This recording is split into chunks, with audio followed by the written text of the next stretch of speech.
श्री असदुद्दीन ओवैसी जी। शुक्रिया मोहतरम चेयरमैन साहब, आपने मुझे बोलने का मौका दिया। मैं शुरुआत में बताना चाह रहा हूं कि मैं हुकूमत की तरफ से लाए गए इस रेजोल्यूशन की मुखालिफत में बोल रहा हूं और मैंने अमेंडमेंट्स भी दिए हैं प्रेजेंट एड्रेस के लिए।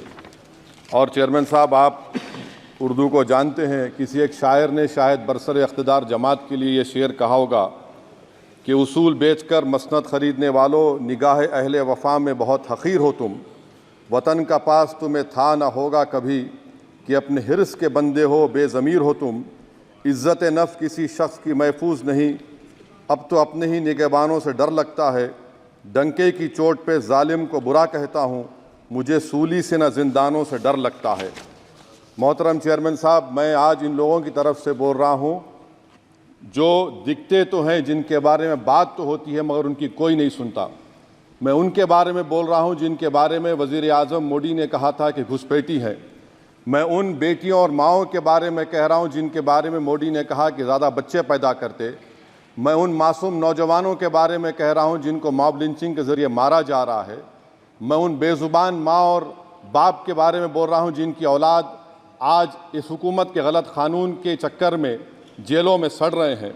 सर, मैं दस्तूर जब इस ऐवान में बन रहा था, संविधान बन रहा था, तो उस वक्त अलहदा वोटर लिस्ट और इंतखाबी रिजर्वेशन की बात आई तो उस वक्त के हमारे फाउंडिंग फादर्स ने, हमारे बुजुर्गों ने, दोनों समुदाय के हिंदू और मुसलमानों ने फैसला किया कि हम इस पर राज़ी नहीं होंगे।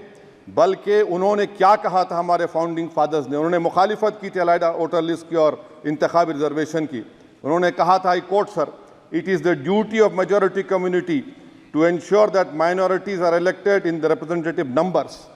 बीजेपी मुसलमानों की नफरत पर जीतती है और मुसलमानों के नाम निहाद मसीहा मुसलमानों के 90% ज़्यादा वोट हासिल करते हैं, मगर फिर भी इस ऐवान के दरवाजे नहीं खुलते मुसलमानों के लिए और सिर्फ 4% मुसलमान जीत कर आते हैं।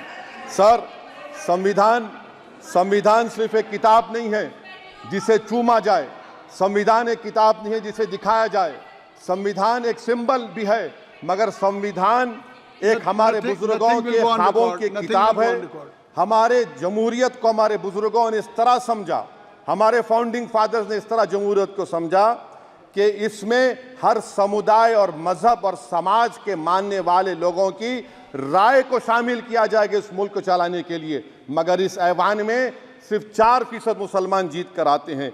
मैं संविधान से जो मोहब्बत के दावे करते हैं उनसे कहूँगा कि कभी उठाकर पढ़ो कॉन्स्टिट्यूएंट असेंबली डिबेट्स में कि नेहरू ने, HC मुखर्जी ने, सरदार हुकुम सिंह ने माइनॉरिटीज़ के बारे में क्या कहा था। सर, वतन अजीज़ का मुस्तकबिल कैसा होगा जब बीजेपी मुझे गायब करना चाहती है और दीगर हिज़्ब इख्तिलाफ की पार्टियां के लिए मेरा वजूद सिर्फ वोट डालना और अपनी खबर में जाकर सो जाना है। इसीलिए आप देखते हैं कि समाजी इंसाफ है सर कि 4% मुसलमान जीत कर आते हैं। सर, इस ऐवान में OBC समाज के MP अब अपर कास्ट के MP के बराबर हो चुके हैं। OBC समाज के MP अब अपर कास्ट MP के बराबर हो चुके हैं और 14% मुसलमान सिर्फ 4% जीत कर आते हैं। CSDS का डेटा ये बताता है कि इस मुल्क में जो वोट बैंक है, जो एक मुश्त वोट डालता है, वो अपर कास्ट का है। मुसलमान का कभी ना वोट बैंक था ना कभी रहेगा।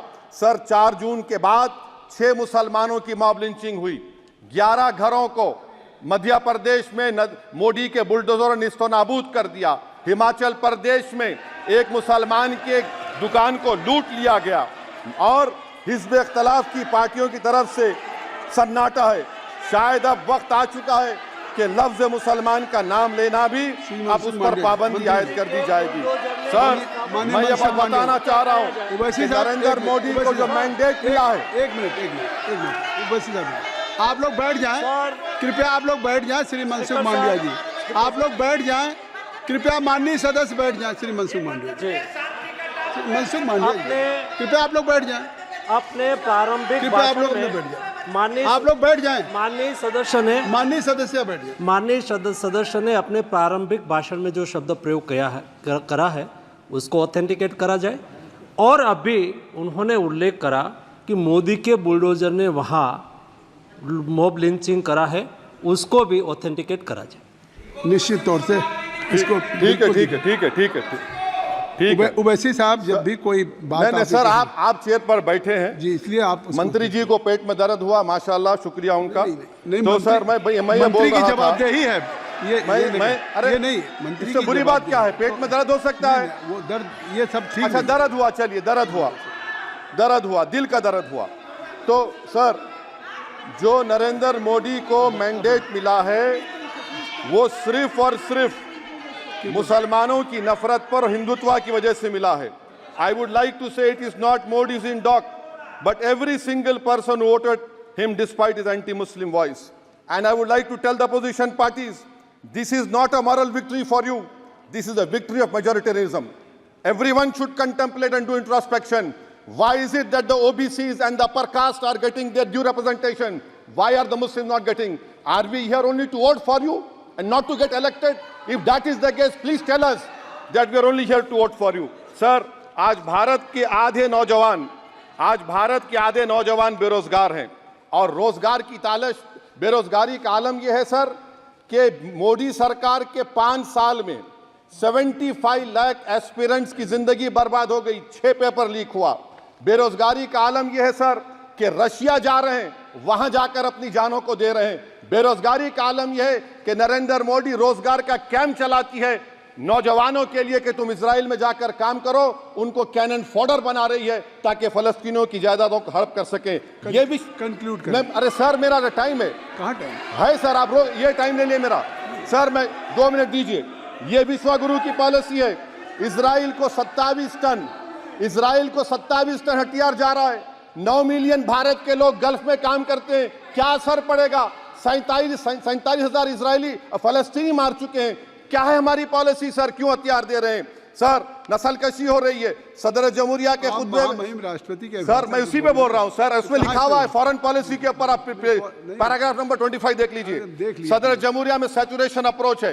क्यों नहीं मोदी सरकार माइनॉरिटीज को तीनों स्कॉलरशिप को डिमांड करती है सर, उसको आपने बजट कम कर दिया। सर बनारस का बुनकर 18 महीने से मंडी का शिकार है, सूरत और बेंगलुरु जा रहा है। सर आखिरी बात कंक्लूड कर रहा हूं, आखिरी बात सर, पनून केस में निखिल गुप्ता, मोदी ने कहा था कि हम घर में घुसकर मारा, तो निखिल गुप्ता को किसने ऑर्डर दिया था पनून को मारने का? अगर नहीं दिया तो उसको बचाइए, और अगर दिया नहीं तो फिर उस पर पीएमएलए क्यों नहीं लगाते? और सर समाप्त करो, कमेटी बनाई आपने, उसका क्या हुआ? सर हम एससीओ को नहीं जा रहे। सर मैं आपको बता रहा हूं कि मैं अपनी इस तकरीर को टीपू सुल्तान की नजर, सुनिए सर, अब हो गया खत्म कर रहा हूं सर, मैं अपनी तकरीर को टीपू सुल्तान की नजर कर रहा हूं। ये टीपू सुल्तान की फोटो है, क्या आप इससे भी नफरत करेंगे? सर ये संविधान में टीपू सुल्तान की फोटो है जिस पर वल्लभ भाई पटेल ने साइन किया, श्यामा प्रसाद मुखर्जी ने साइन किया, ये आपकी नफरत है। सर आखिर में मैं अपनी बात को खत्म कर रहा हूं इस शेर पर कि क्या दिन दिखा रही है सियासत की धूप छांव, जो कल सपूत थे वो कपूतों में आ गए, थे इस कदर अजीम के पैरों में ताज थे, इतने हुए जलील के जूतों में आ गए। बहुत बहुत शुक्रिया सर।